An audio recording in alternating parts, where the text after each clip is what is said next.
All right, remember these lanes in Mira Mesa?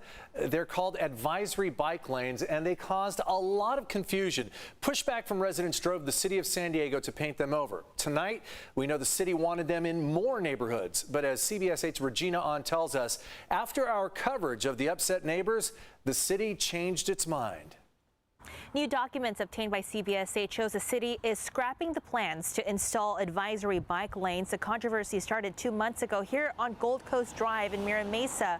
A 2-lane road turned into a single lane with bike lanes on each side. Now we're getting a glimpse as to how the city has handled the situation behind the scenes. You may recall late March, early April, these stripes went down on Gold Coast Drive. Mira Mesa residents were upset for many reasons, the biggest one being there was no community input nor heads up. Oncoming cars have to share the one lane. Never seen them before, so when you're pulling out on the streets, you can imagine the frustration.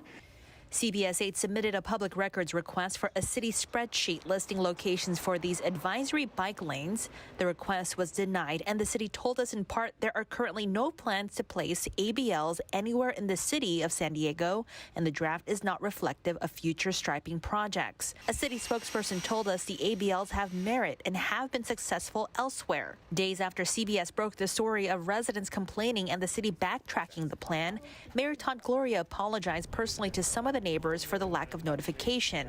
However, city emails obtained by CBS 8 showed the city planned to install these ABLs in other locations, including Point Loma, Liberty Station, Pacific Coast Highway, South Park, and San Isidro. Other emails described the so-called damage control that the city launched after the backlash in Mira Mesa. Residents I spoke with today say they hope the plans don't change again.